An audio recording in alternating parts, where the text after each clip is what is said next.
Hello friends, it's been a while. I'll spare you the details of where I've been, but during said absence, I had a thought I simply could not shake, and it was, is it too late to save Halo? Now, I don't actually think so, but I do think we're getting really close. I started playing Halo when I was like 9 years old, and I've played every single game. Halo CE is how I learned that Mira meant there in Spanish. I quote the games all the time, and I probably would even on my deathbed, hit them with the classic, were it so easy. But all that said, what can Microsoft and 343 do to save Halo, not just as a game, but as an entire enterprise? And how did we even end up here in the first place? Well, to answer that, we really have to take a little bit of a history lesson and start with Halo with Bungie. It did not have an easy development. You would think so with all the nostalgia tinted glasses we wear these days, but alas, anyone familiar knows that it was kind of troublesome. CE changed formats multiple times and suffered from crunch, and that got even worse with Halo 2. I mean, it was like famous for how nightmarish it was. And when Halo 2 came out, people actually did not like playing as the Arbiter. People thought the Gravemind was weird. And it's funny because in hindsight, those are some of the most loved aspects, but then when 3 comes out, the Arbiter is no longer a playable portion of the campaign, minus co-op, and the Gravemind, well, he never appears again, just in voice prompts. So with all these issues, how was Halo even successful? Well, in my opinion, it's simple. It became a social experience, a phenomenon. When I was a kid, everyone played it. When 3 was about to be released, it's all we ever talked about in the football locker room, and right after practice, pretty much everyone bailed straight to go to GameStop or Blockbuster, what have you, to go pick it up. The reason for that success was simple. It had a ton of social features. It encouraged mingling amongst players. This made it unimaginably famous in pop culture. See, Halo 2, that really kind of kickstarted things. That elevated Xbox Live to unseen heights. That's actually when I started playing. I had to go back and play CE. I was a little too young when CE came out. But when 3 was released, well, now we're talking about a game that everyone was talking about. We've all seen the videotapes from back in the day of all the famous people showing up for Halo 3's release and stuff like that for E3. Each of those original series games released with an emphasis on capturing social interaction. It was before party chat, so people would talk in lobbies. You could see armors, emblems, service record, file share, again, all meant to encourage you to talk to the people you were playing with. So then where did things start to go wrong? Well, hot take, I would say that shift became apparent with Halo Reach. I've mentioned this before, but Reach was, absolutely loathed by the die-hard community on release. It was panned heavily on the Bungie.net forums, and believe me, I was there and I got shit on for defending it. With time, though, it's been seen much more positively, but that's with nostalgia, we're talking about release here. See, some of the things that affected it was like the introduction of party chat. Lobbies now were more frequently quiet. You could at least still see who was in party chat or had a usable mic, and that was important because if you were going to shit talk someone by calling them a BK, you wanted to make sure they had a capability to actually hear what you were saying. Reach had a lot going for it still in terms of things like customs, maybe not as massive as Halo 3, but with the advent of Forge World, there was a lot of variety there. But that really started to change when we talk about between Reach and Halo 4. Once again, you had a little bit longer development cycle. 343 was taking up the lead. When it came out, I was excited, but it definitely didn't feel like there was that much around it as it was with the previous games. I enjoyed the campaign a lot, despite that crippling ammo hunger playing on Legendary, but the multiplayer experience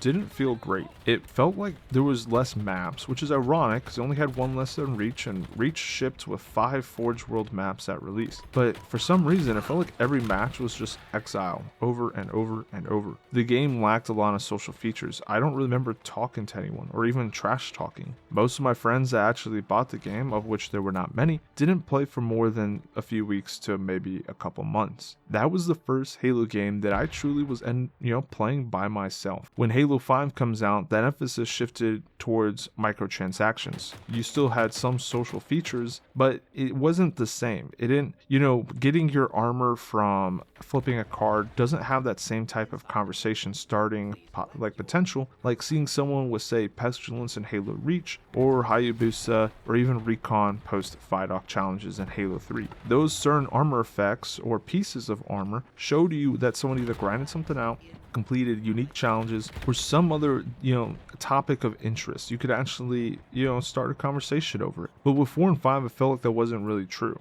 4 in particular felt like there was almost nothing to unlock when you compare it to Reach. Now, I know a lot of you probably played 5's multiplayer a ton. I actually did not. And, this is a Halo channel. Y'all probably ride or die, and I respect that when it comes to Halo. But I feel like we're in the minority, and this is unfortunately not true with audiences players at large when it comes to sticking around the game. Which brings us to today. Halo Infinite, so full of promise, and in my opinion, it's fallen flat. I cannot understate how excited I was for the game. I mean, I took work off, I stocked up on Chinese takeout, energy drinks, just like when I was a kid, and yet within a month, I was back to playing alone. And I'll save y'all having to hear what's wrong with Infinite for the 100th time on YouTube. I mean, it's been done a bajillion times before, but what it does is it makes me sad seeing where it's gone. So, what can 343 do to try and salvage the game? Well, let's start by taking a look at the past. I don't understand why 343 has been so determined to shake off aspects of the original trilogy games that were key to its success. And like I said earlier, it came down to its dominance as a social experience. Things like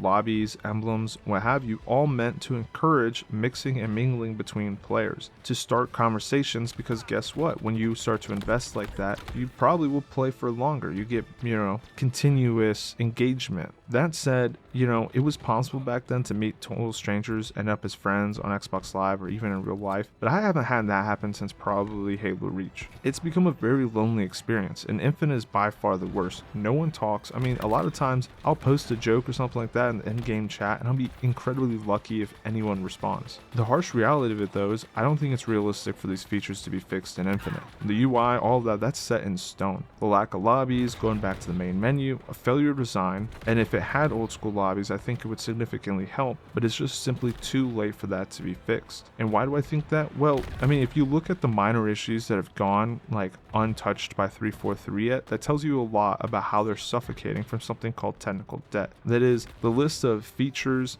and other items they need to ship as part of their release schedule. And so if you look at it, it took them a while to reach just normal seasonality with their releases, and the fact that we're getting stuff like infection and progression systems, very basic ones at that, so far down the road tells you a lot about how much they're able to take on their plate, in the sense that asking them to do something like an MCC style title update, it's just not going to happen, which is a shame because like I said, I feel like that type of overhaul could really reinvigorate, well, honestly, it might be too late for that, but had that been available from the start, it could have, supported more of a social experience. But with that said, is there still hope at least for a future Halo game? Well, that's also another painful talking topic. Things get tough here because there is no indication of another Halo game coming. Tanaka, which is something that people keep talking about, is only a rumor with no evidence to show for it. I mean, the fact that Halo couldn't even get a shout out at Xbox or Showcase this year tells you a lot about where Microsoft sees it as an enterprise. We have nothing to discuss for 2, maybe 3 years when it comes to a new title. And that's just basing it off of how early we saw a teaser for Infinite. We have nothing so far, which that brings us back to the initial question. Is it too late? Well, no. I think if we had made some progress or changes now or started to implement them over the past year, Halo could easily fight its way back onto the main stage. That said, the fact that 343 has laid off their campaign team, we have no teasers, all the biggest names like Joe Stan leaving Xbox and Microsoft as a whole, well, that tells you where Halo is in their eyes. In my opinion, it's clear that Microsoft is banking on new franchises like Starfield to supplement the loss of Halo as a contender for a mainline title game. I don't think we're going to see anything change with respect to that, and that's why I say, although it's not too late, the fact that that is the reality we live in, this might actually be it for Halo. This might be the end of the series, and that's not even talking about how 343 has failed to build a cohesive narrative arc like we saw with the original trilogies, an over-reliance on books to answer and close out lore questions. There's very little reason for people to stick around the games, minus being die-hard fans like myself and all of you that watching this video. And tying it all up, Halo has always been special to me. I cannot tell you how many hours I've spent playing it. Made some of my closest friends by jamming out and matchmaking. But to see it drop so far, I mean, it's painful. And even though I think that it could be saved, I don't think Microsoft at 343 has the intent to do so. I honestly could not tell you in good confidence I think another Halo game is even going to come out. I actually am becoming concerned that Infinite is the last we will get, period. And while I still plan on making Halo videos, it sucks knowing that what I once loved is basically on life support from a company I don't think knows how to save themselves. But on that dire note, I would like to take a moment and thank each of you for being a supporter of the channel. I know I've been gone lately, and you probably, well, you may not have noticed, but if you did, you might be wondering where. And well, I went traveling the deserts for 40 days and 40 nights in Palestine, taking obscene amounts of mind-altering drugs to see why, 343 refuses to give us workable campaigns. Unfortunately, it did not work, but the good news is I have a bunch of really weird ideas for more Halo YouTube videos, and maybe you'll find them interesting, maybe you won't. But as always, hit me with the suggestions, comments, ideas, feedback. Be safe, take care, and I'll see you guys next week.